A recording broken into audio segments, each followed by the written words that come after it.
अब हम cyber security की बात करेंगे तो देखेंगे एक एक करके सभी चीज़ों को। इसमें साइबर सिक्योरिटी को नेटवर्क सिक्योरिटी भी कहा जाता है। नेटवर्क सिक्योरिटी एक ऐसी प्रक्रिया है जिसके द्वारा किसी नेटवर्क को अनऑथोराइज एक्सेस यानी कि बिना अनुमति के एक्सेस से बचाया जाता है। इसी को नेटवर्क सिक्योरिटी कहा जाता है। साइबर खतरों से बचाव व कार्यों को सुचारू रूप से बनाए रखने तथा महत्वपूर्ण डाटा की सुरक्षा के लिए नेटवर्क सिक्योरिटी की आवश्यकता होती है। क्या होता है, नेटवर्क सिक्योरिटी सबके द्वारा इम्प्लीमेंट नहीं होती है, इसलिए इसे एक्सपर्ट की आवश्यकता होती है। किसी नेटवर्क में साइबर सिक्योरिटी को बढ़ाने के लिए उस नेटवर्क की मॉनिटरिंग आवश्यक होती है।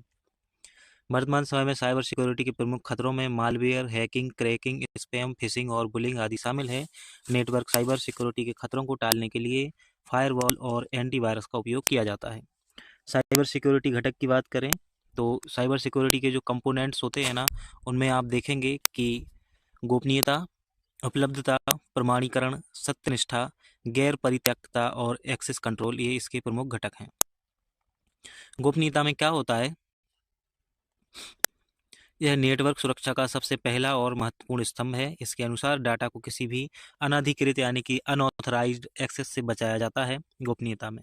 और एबिलिटी में क्या होता है, उपलब्धता में उपलब्ध रिसोर्सेज का उपयोग केवल ऑथराइज यूजर के लिए ही है, इसका निर्धारण इससे तय किया जाता है। प्रमाणीकरण क्या होता है, इसमें व्यक्ति की पार्टी या व्यक्ति की पहचान, आइडेंटिटी को सुनिश्चित किया जाता है, जिससे डाटा को एक्सेस करने की अनुमति केवल ऑथराइज व्यक्ति को ही दी जाए। सिस्टम को एक्सेस आईडी पासवर्ड द्वारा सुरक्षित किया जाता है। सत्यनिष्ठा की बात करें तो इसमें सेंडर और रिसीवर के मध्य आदान प्रदान होने वाले डाटा में कोई परिवर्तन नहीं होना चाहिए। शेयर की गई जानकारी सटीक और शुद्ध होनी चाहिए। परित्यक्तता, नॉन रिपब्लिकेशन में क्या होता है, इसमें सेंड करने वाले ओरियंस ओरिजिनल यूजर कहीं अपने मैसेज को स्वयं का होने का इनकार ना करे, इसे गैर परित्यक्तता कहते हैं। नॉन रिप्यूडिएशन, सेंडर की ऐसे किसी भी पॉसिबिलिटी को नहीं मानता है।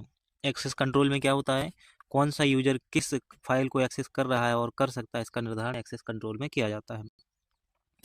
नेटवर्क साइबर सिक्योरिटी के प्रमुख खतरों को देखें तो मालवेयर, जिसमें वायरस, बार्म, ट्रोजन, स्पाईवेयर और रूटकिट आते हैं। Cyber bullying, cyber warfare, cyber pornography, cyber identity, इन सब को हम एक एक करके आगे पढ़ने वाले हैं। तो हम सीधे इस टेबल पर आते हैं जिसमें मालवेयर की परिभाषा दी हुई है। तो इन परिभाषाओं से भी प्रश्न आते हैं, साथ ही कौन सा वायरस कब बना, किसने बनाया, इन सभी प्रश्न पूछे जाते हैं। तो हम आगे आपको बताते जाएंगे कि कहाँ कहाँ से क्वेश्चन बन सकता है। मालवेयर किसे कहते हैं, उन प्रोग्रामों का समूह जिनका कार्य कंप्यूटर को क्या है, नुकसान पहुंचाना है। वायरस, बार्म, स्पाईवेयर, रूट किट्स और ट्रोजन एक प्रकार के मालवेयर हैं। तो वायरस जो है वो मालवेयर का उदाहरण है।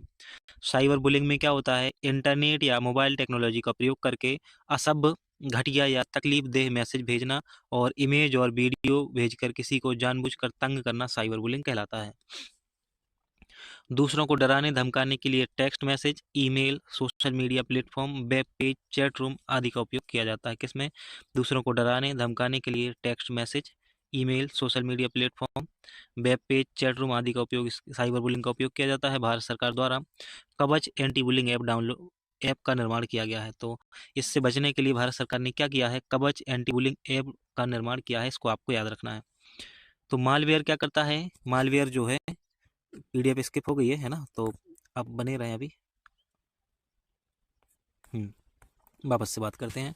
मालवेयर कंप्यूटर को नुकसान पहुंचाना इसका उद्देश्य होता है, जबकि साइबर बुलिंग में क्या होता है, असभ्य, घटिया या तकलीफ देह मैसेज आते हैं। साइबर वारफेयर में क्या होता है, तो किसी देश एक दूसरे देश के कंप्यूटर नेटवर्क को संवेदनशील डाटा चुराना या नष्ट करना साइबर वारफेयर कहलाता है। साइबर वारफेयर में एक देश किसी दूसरे देश के नेटवर्क से संवेदनशील डाटा को चुराने का काम करता है। उदाहरण के लिए 2021 में रूस के हैकर्स ने यूक्रेन देश के बैंकिंग प्रणाली को प्रभावित किया है। साइबर पोर्नोग्राफी, तो इसके अंतर्गत इंटरनेट पोर्नोग्राफी तथा अश्लील वेबसाइटों को शामिल किया जाता है। साइबर पोर्नोग्राफी के लिए सूचना प्रौद्योगिकी अधिनियम 2000 की धारा 67 के दंड का प्रावधान है। सूचना प्रौद्योगिकी अधिनियम कब का है, तो ये 2000 का है। और साइबर पोर्नोग्राफी क्या कहलाती है, अश्लील वेबसाइटों को शामिल किया जाता है इसमें। आइडेंटिटी थेफ्ट क्या है, तो अपराधियों द्वारा किसी यूजर की व्यक्तिगत पहचान जैसे यूजर आईडी, पासवर्ड तथा अन्य गोपनीय जानकारी चुराना आइडेंटिटी थेफ्ट कहलाता है। जब कोई अपराधी क्या करते हैं, इंटरनेट के माध्यम से किसी की आइडेंटिटी को चुराते हैं ना, मतलब यूजर आईडी, पासवर्ड वगैरह को चुरा लेते हैं, तो वही कहलाता है आइडेंटिटी थेफ्ट। उदाहरण के लिए क्रेडिट कार्ड, डेबिट कार्ड की कॉपी करना आइडेंटिटी थेफ्ट है। सलामी हमला क्या होता है? इसमें बैंक कस्टमर के अकाउंट से पैसे निकालने के लिए कंप्यूटर में अवांछित प्रोग्राम को डाल दिया जाता है। इसे सलामी अटैक कहते हैं। इसमें क्या होता है? बैंक कस्टमर जो होता है ना, उसके अकाउंट से पैसा निकाल लिया जाता है। इसे सलामी स्लाइसिंग के नाम से भी जाना जाता है। इसका उपयोग खाते से छोटी राशि को दूसरे स्थान पर भेजने के लिए किया जाता है। साइबर स्टॉकिंग की बात करें तो इसमें क्या होता है? इंटरनेट यूजर से चैट के दौरान जानकारियां, नाम, मोबाइल नंबर पता करना आदि उन्हें ब्लैकमेल करते हैं। साइबर स्टॉकिंग के अंतर्गत ये आता है। साइबर स्टॉकिंग को भारतीय दंड संहिता की धारा 354 और 354 डी, 354 सी और 354 डी के तहत अपराध घोषित किया गया है। पाइरेसी की बात करें तो पाइरेसी जो है वो मूल उत्पाद की कॉपी कर, जो भी मूल प्रोडक्ट है ना उसकी कॉपी कर प्रतिलिपि को काला बाजारी के माध्यम से मार्केट में बेचने को पाइरेसी कहा जाता है। स्पूफिंग में क्या आता है? तो स्पूफिंग अनाधिकृत डाटा को अधिकृत यूजर की जानकारी के बिना एक्सेस करने की तकनीक स्पूफिंग कहलाती है। जिस प्रकार हैकिंग करने वाले को हैकर कहते हैं, उसी प्रकार स्पूफिंग करने वाले को स्पूफर कहते हैं। स्पूफर कहा जाता है। उदाहरण के लिए caller ID spoofing, email spoofing, content spoofing होते हैं। स्पैम बहुत ही चर्चित शब्द है। स्पैम अनेक व्यक्तियों को अवैध और अवांछित रूप से भेजा गया ईमेल स्पैम कहलाता है। एक प्रकार का सामान्य रूप से विज्ञापन होता है। एडवेयर की बात करें तो एडवेयर जो होते हैं, एडवेयर जो होते हैं ऐसा सॉफ्टवेयर प्रोग्राम जो कंप्यूटर सिस्टम में अनचाहे विज्ञापनों को दिखाता है, एडवेयर कहलाता है। ऐसा सॉफ्टवेयर प्रोग्राम जो कंप्यूटर सिस्टम में अनचाहे विज्ञापनों को दिखाता है, क्या कहलाता है? एडवेयर कहलाता है। रूट किट्स क्या है? कंप्यूटर सिस्टम में एडमिनिस्ट्रेटिव लेवल पर कंट्रोल नियंत्रण प्राप्त करना रूट किट्स कहलाता है। इसकी जानकारी एडमिनिस्ट्रेशन के किसी व्यक्ति को नहीं होती है। फिशिंग में क्या होता है? इंटरनेट पर यूजर के नाम, पासवर्ड और अन्य व्यक्तिगत सूचनाओं को धोखे से पाने का प्रयास फिशिंग कहलाता है।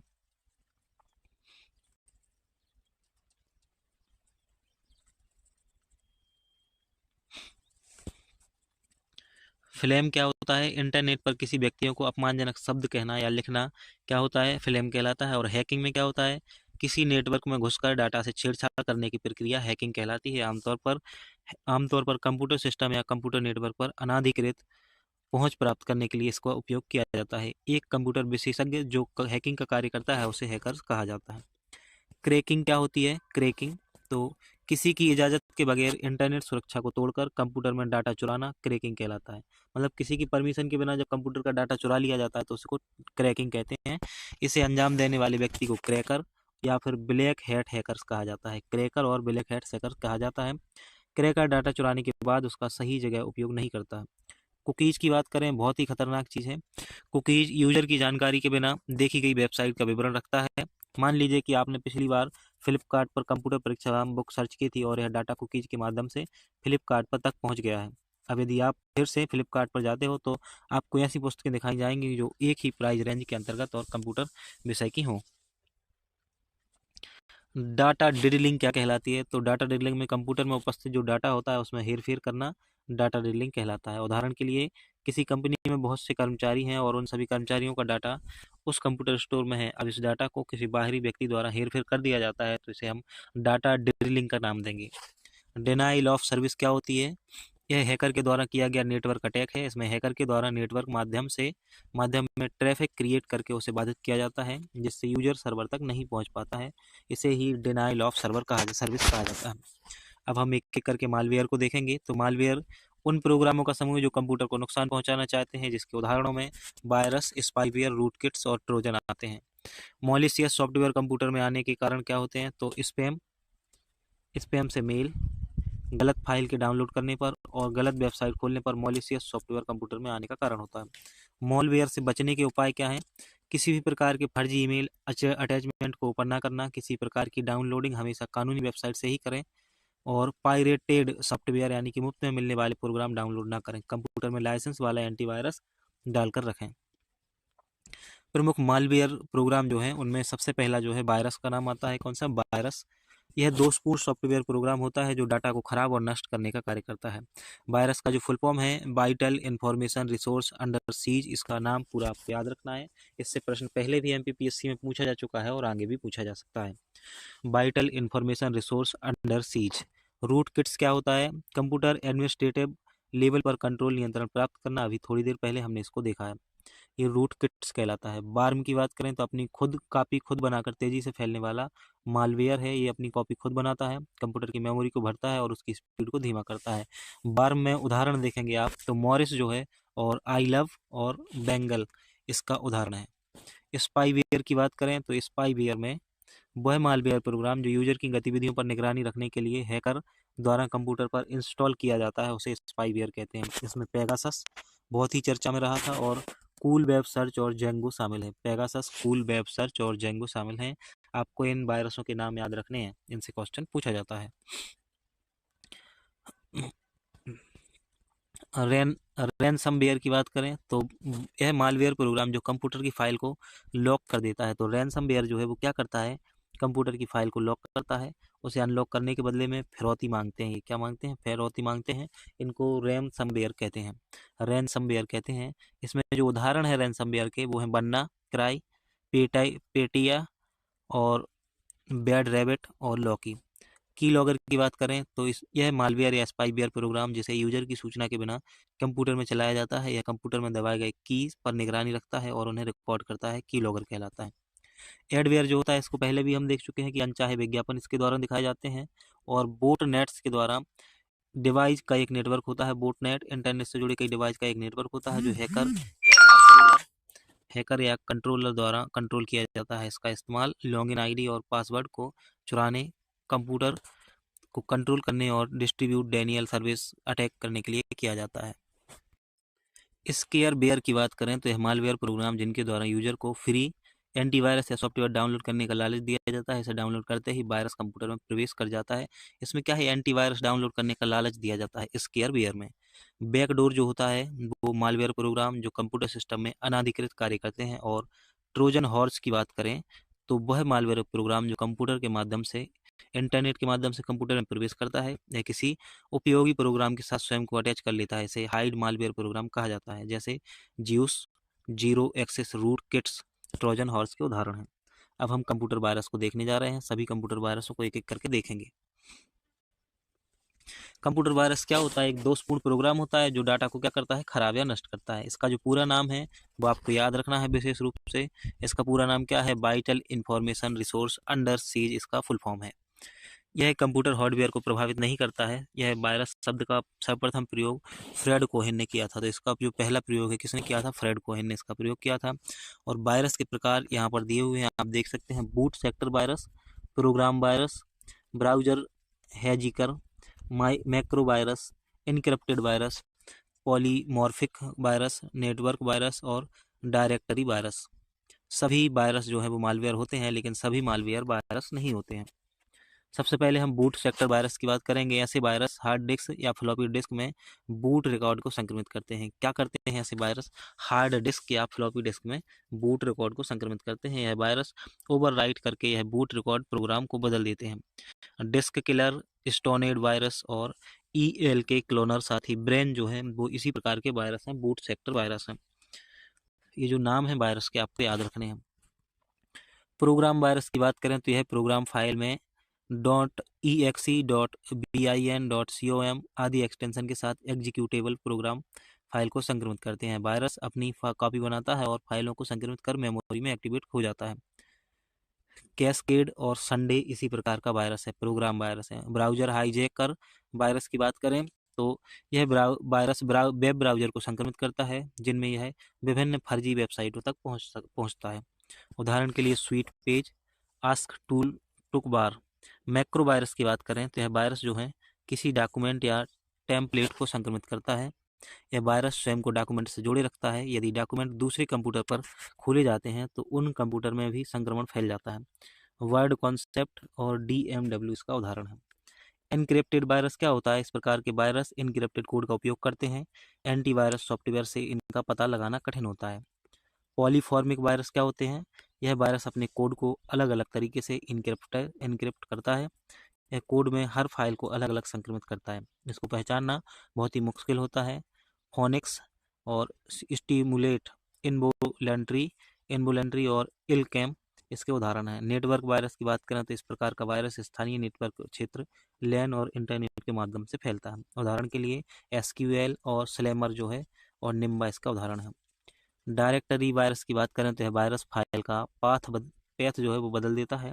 डायरेक्टरी वायरस से संक्रमित होने पर मूल सॉफ्टवेयर प्रोग्राम का पता लगाना मुश्किल हो जाता है। इसके उदाहरण हैं डायरेक्ट DIR2 और वायरस इसका उदाहरण है। वायरस फैलने के कारण क्या होते हैं? संक्रमित पेन ड्राइव का उपयोग करना, संक्रमित CD, DVD, online gaming, email और पायरेटेड सॉफ्टवेयर का उपयोग करना इसका कारण हो सकता है।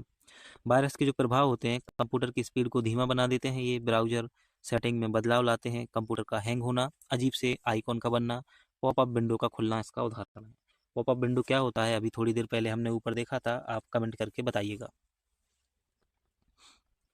प्रमुख वायरस और उनके निर्माण वर्ष को देखें तो जो क्रीपर वायरस है, यहाँ से क्वेश्चन जरूर देखने को मिलना है। ये जो वायरस है और उनके निर्माण वर्ष, साथ ही निर्माता को आपको याद रखना है। क्रीपर वायरस है, प्रथम वायरस है ना, विश्व का प्रथम वायरस है क्रीपर। 1971 में ये निर्मित हुआ। नेटवर्क पर फैलने वाला प्रथम वायरस है क्रीपर। क्रीपर आपको इसलिए याद रखना है क्योंकि ये पहला है। EL के क्लोनर जो है 1982 में निर्मित हुआ। पर्सनल कंप्यूटर पर फैलने वाला प्रथम वायरस है। अगर आपसे प्रश्न में पूछा जाए कि पर्सनल कंप्यूटर पर फैलने वाला प्रथम वायरस कौन सा है, तो आपको EL के क्लोनर लगाना है। और अगर यदि पूछा जाता है कि प्रथम कंप्यूटर वायरस कौन सा है, तो क्रीपर लगाना है। ब्रेन की बात करें तो ब्रेन भी एक वायरस है जो 1986 में निर्मित हुआ। कॉपी प्रोटेक्शन के रूप में डिजाइन वायरस पाकिस्तान से निर्मित है और यह पहला बूट सेक्टर वायरस है। प्रश्न पूछा जाएगा कि पहला बूट सेक्टर वायरस कौन सा है, तो ब्रेन होगा उसका सही आंसर। कब निर्मित हुआ ये? 1986 में निर्मित हुआ। जेरूसलम की बात करें तो ये 1987 में निर्मित हुआ और यह वायरस केवल शुक्रवार को ही सक्रिय होता है, जेरूसलम। कोलंबस की बात करें तो कोलंबस जो वायरस है 1989 में बना और कोलंबस वायरस में डेटा क्राइम तथा 13 अक्टूबर के नाम से भी इसे जाना जाता है। यह फाइलों को संक्रमित कर हार्ड डिस्क के डेटा को नुकसान पहुंचाता है। हैप्पी बर्थडे जोशी जो वायरस है, यह भारत में दिखाई देने वाला पहला वायरस है। तो आपसे प्रश्न पूछा जाएगा, भारत में दिखाई देने वाला पहला वायरस कौन सा है? हैप्पी बर्थडे जोशी भारत में दिखाई देने वाला पहला वायरस है। यह 1990 में विकसित हुआ। माइकल एंजेलो की बात करें तो इसका निर्माण जो है 1991 में हुआ। इसे 6 मार्च का वायरस के नाम से जाना जाता है, माइकल एंजेलो। डिस्क बासर जो है, डिस्क बासर, इसे disk washer with love virus भी कहा जाता है। 1993 में इसे निर्मित हुआ। और आई लव यू जो वायरस है ना, ये 2000 में निर्मित हुआ और कंप्यूटर को प्रभावित करने वाला सबसे बड़ा वायरस है। ये जो आई लव यू वायरस है ना, ये सिर्फ कंप्यूटर को ही नहीं, पूरी मानव सभ्यता को भी बहुत गंभीर रूप से प्रभावित कर रहा है। कोर रेड जो है वो कोर रेड 2001 में 2001 में निर्मित हुआ और ब्लास्टर वायरस 2000 में निर्मित हुआ। पेट्या रेमन्सवेयर जो है वो 2017 में निर्मित हुआ है। कंप्यूटर फाइल को लॉक करके फिरौती मांगता है, पेट्या रेमन्सवेयर। वंदे मातरम की बात करें तो ये भारत निर्मित वायरस है। और मैक की बात करें तो यह वायरस आपके मॉनिटर पर शांति संदेश देकर समाप्त हो जाता है। क्या होता है मैक में? यह वायरस आपके मॉनिटर पर शांति संदेश देकर समाप्त हो जाता है। अब हम एंटीवायरस को देखेंगे, उससे पहले एक बार वायरस का रिवीजन कर लें, उसके बाद आगे बढ़ेंगे। तो अभी तक जितने भी वायरस देखे हैं उनको एक बार दोबारा से देखते हैं, फिर हम आगे बढ़ते हैं। तो जो पहला वायरस है, विश्व का प्रथम वायरस क्रीपर है। यह प्रथम कंप्यूटर वायरस है। इसको हमने देखा था और कब बना? 1971 में बना। और जो EL के क्लोनर है, हमने देखा था, ये पर्सनल कंप्यूटर पर फैलने वाला पहला वायरस है। जो ब्रेन है वो पहला बूट सेक्टर वायरस है। और जेरूसलम शुक्रवार का वायरस के नाम से जाना जाता है। कोलंबस जो है ये 13 अक्टूबर के नाम से जाना जाता है और ये हार्ड डिस्क के डेटा को नुकसान पहुंचाता है। हैप्पी बर्थडे जो है, हैप्पी बर्थडे वायरस, ये भारत में दिखाई देने वाला पहला वायरस था। कौन सा? Happy birthday. माइकल एंजेलो को 6 मार्च का वायरस कहा जाता है। और जो डिस्क बासर है, इसे 1993 में निर्मित किया गया। डिस्क बासर विथ लव के नाम से जाना जाता है। आई लव यू की बात करें तो इसे कंप्यूटर को प्रभावित करने वाला सबसे बड़ा वायरस कहा जाता है। और कोर रेड ब्लास्टर यह भी वायरस है।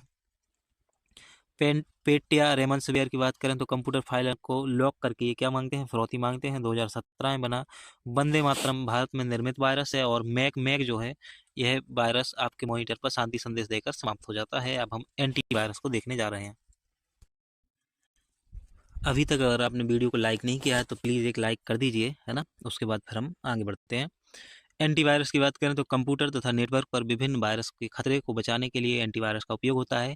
एंटीवायरस एक प्रकार का यूटिलिटी सॉफ्टवेयर होता है। एंटीवायरस प्रोग्राम का एक नुकसान यह है कि यह केवल उन वायरस को खोज सकता है जिनके लिए इसे बनाया गया है। अर्थात अलग अलग प्रकार के वायरस के लिए जरूरी है कि हमें अलग अलग प्रकार के एंटीवायरस बनाने पड़ेंगे। प्रचलित जो एंटीवायरस के नाम हैं वो कुछ इस प्रकार से हैं। तो AVG, AVAST, G data, McAfee, Norton, Quick Help, Avira, BullGuard, F Secure, Panda, Net Protector और ट्रेंड माइक्रो, ये प्रमुख कुछ एंटीवायरस हैं, इनके नाम आपको याद होने चाहिए। अच्छा, प्रश्न कैसे आते हैं एमपीपीएससी में एंटीवायरस और वायरस से? तो एमपीपीएससी में प्रश्न कुछ इस प्रकार से आते हैं। 4 ऑप्शन होंगे जिनमें लिया रहेगा निम्नलिखित में से कौन सा एंटीवायरस नहीं है। 3 एंटीवायरस के नाम होंगे और एक होगा वायरस का नाम जिसे आपको पहचानना होगा। तो आपको इस प्रकार से आंसर करने होते हैं। ऐसे ही प्रश्न वायरस से भी पूछे जाते हैं।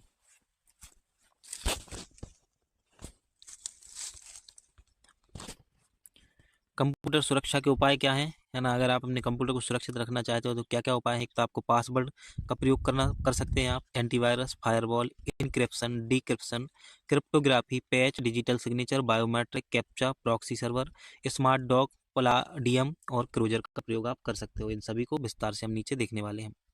पासवर्ड की बात करें तो किसी कंप्यूटर और नेटवर्क को सुरक्षित करने के लिए पासवर्ड का उपयोग किया जाता है। ये 2 प्रकार के होते हैं, वीक पासवर्ड जिसमें अल्फ़ाबेट और न्यूमेरिक दोनों शामिल होते हैं वीक पासवर्ड में, और जो स्ट्रॉन्ग पासवर्ड होते हैं उसमें अल्फ़ाबेट, न्यूमेरिक और कुछ स्पेशल कैरेक्टर का शामिल किए जाते हैं।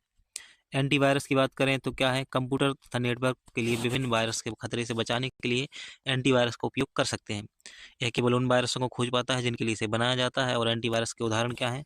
नॉर्ट्रॉन, नेट प्रोटेक्टर और मैकफी। फायरवॉल की बात करें तो कंप्यूटर सिस्टम को उसके ऑपरेटिंग सिस्टम के द्वारा दिया गया सुरक्षा को अच्छे फायरवॉल। बाहरी आक्रमण से नेटवर्क को बचाने का तरीका है फायरवॉल। यह सॉफ्टवेयर और हार्डवेयर दोनों प्रकार का हो सकता है। यह कंप्यूटर में अनाधिकृत एक्सेस को रोकता है। यह पैकेट फिल्टर के रूप में कार्य करता है। इसे कंप्यूटर का सेफ्टी वॉल्व भी कहा जाता है। बायोमेट्रिक से आप लोग सभी परिचित हैं। बायोलॉजिकल डाटा जैसे फिंगरप्रिंट, आवाज़, आंखों का रेटिना, नसों के इंप्रेशन आदि का उपयोग किया जाता है। कैप्चा जो होता है, जब भी आप कोई फॉर्म भरते हो ना तो आप कैप्चा से परिचित हो गए होंगे। इसका पूरा जो नाम है completely automated public Turing test to tell computers and humans apart. ये इसका फुल फॉर्म है, इसको आपको याद रखना है, इससे प्रश्न पूछा जा सकता है। इसका उपयोग वेबसाइट को स्पैमर से बचाने के लिए किया जाता है। एनक्रिप्शन की बात करें तो मूल संदेश को कूट भाषा में बदलने की प्रक्रिया एनक्रिप्शन कहलाती है। इसमें मूल संदेश को सामान्यतः टेक्स्ट और गुप्त कोड को सिफर टेक्स्ट में बदला जाता है। एनक्रिप्शन भेजने वाले या सेंडर की तरफ से रहती है। देखो क्या होता है, जैसे आपने कोई चीज़ भेजी ना यहाँ से एसएमएस में, तो वो बीच में जाके इनक्रिप्ट हो जाएगी और वहाँ दूसरी साइड जब पहुँचेगी ना तभी वो देखेगी, उससे पहले कोई और उसको चेक नहीं कर सकता कि क्या भेजा गया है इसमें। डिक्रिप्शन की बात करें तो कूट भाषा को मूल संदेश में बदलने की प्रक्रिया डिक्रिप्शन कहलाती है। यह सिफर टेक्स्ट को सामान्य टेक्स्ट में बदलने की प्रक्रिया होती है, प्राप्त करने वाले या रिसीवर की तरफ होती है ये। क्रिप्टोग्राफी की बात करें तो एनक्रिप्शन और डिक्रिप्शन दोनों को एक साथ उपयोग करना क्रिप्टोग्राफी कहलाता है ना? एनक्रिप्शन और डिक्रिप्शन दोनों को एक साथ उपयोग करना क्या कहलाता है? क्रिप्टोग्राफी कहलाता है। पैच की बात करें तो किसी सॉफ्टवेयर में मौजूद कमियों को दूर करने के लिए सॉफ्टवेयर कंपनियों द्वारा समय समय पर जारी किए गए छोटे सॉफ्टवेयर प्रोग्राम जो हैं वो पैच कहलाते हैं। डिजिटल सिग्नेचर में क्या होता है? ऑनलाइन डॉक्यूमेंट को इलेक्ट्रॉनिक तरीके से वेरीफाई करने में इसका उपयोग होता है। डिजिटल सिग्नेचर हाथों से किए गए सिग्नेचर की तरह होते हैं, किंतु यह अधिक विश्वसनीय और सुरक्षित होते हैं। यह डॉक्यूमेंट को ओरिजिनल होने को सुनिश्चित करते हैं। प्रॉक्सी सर्वर की बात करें तो इसे प्रॉक्सी या एप्लीकेशन लेवल गेटवे भी कहा जाता है। यह यूजर एवं सर्वर के मध्य फिल्टर का कार्य करता है। यह नेटवर्क के सही एड्रेस को छिपाता है और नेटवर्क में आने जाने वाले सभी संदेशों की जांच करता है। स्मार्ट डॉक क्या करता है? स्मार्ट डॉक सॉफ्टवेयर जिसका उपयोग कंप्यूटर वायरस को खत्म करने के लिए किया जाता है। किसका? स्मार्ट डॉक का। प्लाडियम की बात करें तो माइक्रोसॉफ्ट कंपनी द्वारा कंप्यूटर सुरक्षा में सुधार करने के लिए विकसित प्रणाली जिसके तहत डाटा सुरक्षा और बौद्धिक संपदा से संबंधित समस्याओं को दूर किया जाता है, प्लाडियम कहलाता है। प्लाडियम क्या कहलाता है? माइक्रोसॉफ्ट कंपनी द्वारा कंप्यूटर सुरक्षा में सुधार करने के लिए विकसित प्रणाली जिसके तहत डाटा सुरक्षा और बौद्धिक संपदा से संबंधित समस्याओं को दूर किया जाता है, प्लाडियम कहलाता है। क्रोजर की बात करें तो बच्चों की मानसिकता पर बुरा प्रभाव डालने वाले प्रोग्रामों से बचने के लिए कंप्यूटर में क्रोजर नाम का सॉफ्टवेयर डाल दिया जाता है। इस सॉफ्टवेयर में से वे प्रोग्राम इंटरनेट पर दिखाई नहीं दी जाते हैं जो दिखाई देंगे, बच्चे भी इस प्रोग्राम से दूर रहेंगे। तो क्रोजर एक बहुत शानदार चीज़ है ना। हैकर के प्रकार देखें, तो अब हम हैकर के प्रकार देखेंगे इतनी परिभाषाओं के बाद। इन परिभाषाओं से प्रश्न आते हैं, है ना, और इनका आपको 1 से 2 बार रिवीजन कर लेना है तो अच्छा रहेगा। हैकर के प्रकार देखें तो white hat hacker, black hat hacker, grey hat hacker, blue hat hacker, green hat hacker और रेड हैकर्स को हमें देखना है। सबसे पहले हम व्हाइट हैट हैकर्स को देखें तो इसकी जो विशेषता है वो कुछ इस प्रकार से है। इसे एथिकल हैकर्स कहा जाता है। इसका प्रयोग नेटवर्क की कमजोरियों को पता लगाने के लिए किया जाता है। इन्हें सरकार या किसी संस्थान के द्वारा रखा जाता है। इस श्रेणी में आने वाले हैकर्स अच्छे कार्य करने के लिए जाने जाते हैं। ब्लैक हैट हैकर्स की बात करें तो इसे क्रेकर्स भी कहा जाता है। क्या कहा जाता है? इसे क्रेकर्स भी कहा जाता है। और ये जो होते हैं ना, इस श्रेणी में आने वाले हैकर्स गैर कानूनी कार्य करते हैं। एक नेटवर्क की सुरक्षा पद्धति में अनाधिकृत सॉफ्टवेयर द्वारा पासवर्ड प्राप्त कर अवैध कार्य करते हैं। ये आर्थिक लाभ या अपराध जैसे कार्य करते हैं। ग्रे हैट हैकर्स जो होते हैं, इस श्रेणी के हैकर्स ब्लैक और वाइट हैकर्स का मिश्रण है ना। ये क्या करते हैं? अच्छा काम और कभी कभी गैर कानूनी काम दोनों करते हैं। इनको ग्रे हैट कहते हैं। ब्लू हैट की बात करें तो यह सॉफ्टवेयर को उपयोग से पहले उसकी कमियों का उजागर कर सही करने वाले ब्लू हैट हैकर्स कहलाते हैं। यह अक्सर फ्रीलांसर होते हैं जो किसी संस्था के लिए कार्य नहीं करते हैं। जो ग्रीन हैट हैकर्स हैं, इन्हें प्री हैकर्स कहा जाता है। ऐसे हैकर्स जो अभी हैकिंग सीख रहे हैं ग्रीन हैट हैकर्स कहलाते हैं। रेड हैट हैकर्स की बात करें तो इसका उद्देश्य व्हाइट हैट हैकर्स के समान ही होता है। इनका कार्य करने का तरीका आक्रामक होता है। पूरी तरह से ब्लैक हैट हैकर्स को गिराने में विश्वास रखते हैं। कौन? Red hat hackers. अन्य शब्दावली देखें। एप्लीकेशन गेटवे क्या होता है? यह कुछ विशिष्ट एप्लीकेशनों पर सुरक्षा कार्यविधि को लागू करता है। इन विशिष्ट एप्लीकेशनों में फाइल ट्रांसफर प्रोटोकॉल तथा टेलनेट सेवाएं आदि शामिल हैं। टाइम बम की बात करें, सॉफ्टवेयर का हिस्सा है जो किसी विशेष समय, घटना या तारीख में सक्रिय हो जाता है। Time bomb. लॉजिक बम क्या होता है? एक कोड होता है जिसे कंप्यूटर की मेमोरी में जानबूझकर डाला जाता है, जो कि अनुकूल परिस्थितियों के मिलते ही हानिकारक क्रियाएं शुरू कर देता है। ईवेस ड्रॉपिंग क्या कहलाता है? इसे अटैकर्स भेजे जाने वाले संदेश की निगरानी करता है। छद्मवेश क्या कहलाता है? तो इसमें अटैकर्स वैलिड यूजर होने का नाटक करता है और अवैध रूप से विशेष अधिकार प्राप्त करता है। इसे बहरूपिया कहा जाता है। सूचना प्रौद्योगिकी आईटी अधिनियम 2000 की बात करें तो ये जो लागू हुआ था 17 अक्टूबर, ये 17 अक्टूबर 2000 को लागू हुआ। तो सूचना प्रौद्योगिकी आईटी अधिनियम 2000 है जो कब लागू हुआ? 17 अक्टूबर 2000 को लागू हुआ। और इसमें कुल धाराएं 94 हैं। कितनी है कुल धाराएं? 94 हैं। और इसमें कुल अध्याय जो है वो 13 हैं। कुल अनुसूचियां 4 इसमें शामिल हैं। सूचना प्रौद्योगिकी अधिनियम पहली बार 2008 में संशोधित हुआ और सूचना प्रौद्योगिकी नियम जो है वो 2011 में लागू हुए। सूचना प्रौद्योगिकी नियम 2018 है ना, और आईटी अधिनियम 2008 में संशोधन कर धारा 66 को जोड़ा गया था। 2015 में श्रेया सिंघल बनाम भारत संघ के मामले में फैसला सुनाते हुए आईटी एक्ट 2000 की धारा 66 को रद्द कर दिया गया। सूचना समाचार पन्नों से देखें तो हाल ही में सर्वोच्च न्यायालय ने राज्यों और उनके पुलिस बलों को सूचना प्रौद्योगिकी अधिनियम 2000 की धारा 66 के तहत सोशल मीडिया पर अभिव्यक्ति की स्वतंत्रता पर मुकदमा चलाने से रोकने का आदेश दिया है। अब हम साइबर अपराध से संबंधित कुछ धाराओं को देखेंगे। तो धारा 3 क्या कहती है? इलेक्ट्रॉनिक रिकॉर्ड और डिजिटल सिग्नेचर की वैधता के बारे में बताती है। धारा 48 साइबर अपील अभिकरण की स्थापना का प्रावधान करती है। धारा 65 जो है वो कंप्यूटर कोड से छेड़छाड़ की बात करती है। धारा 66 ए जो है इतनी चर्चा में रही है, इसको आप याद रखेंगे। धारा 66 ए इलेक्ट्रॉनिक डिवाइस पर आपत्तिजनक कंटेंट पोस्ट करने से संबंधित प्रावधान से संबंधित है 66 ए। और 66 बी क्या कहती है? कंप्यूटर संसाधनों की चोरी करने से संबंधित प्रावधान। 66 सी पहचान चोरी करने पर दंड प्रावधान और कंप्यूटर को प्रयोग करके छल करने पर दंड का प्रावधान है 66 डी में। ये आपको याद कुछ रखने हैं, है ना। 67 जो है ना, ये क्या है? साइबर आतंकवाद के लिए दंड का प्रावधान करता है धारा 66 एफ। और जो 67 है अश्लील सामग्री का इलेक्ट्रॉनिक रूप में प्रकाशन के लिए दंड का प्रावधान है धारा 67 में। धारा 67 ए क्या कहती है? कामुकता व्यक्त करने वाली सामग्री के प्रकाशन के लिए दंड का प्रावधान है 67 ए में।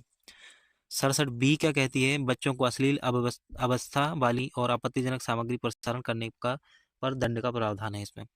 धारा 73 क्या कहती है? फर्जी डिजिटल सिग्नेचर का प्रकाशन करने पर दंड का प्रावधान धारा 73 बात करती है। इनको आप 1-2 बार दोबारा से देख लेना। साइबर अपराध को रोकने के लिए संचालित संस्थाएं, सम्मेलन और जो अभियान है भारत सरकार के, उनको हम देखने वाले हैं, तो आप ध्यान से समझेंगे। सूचना प्रौद्योगिकी अधिनियम 2000 का है, ये तो सभी को पता है।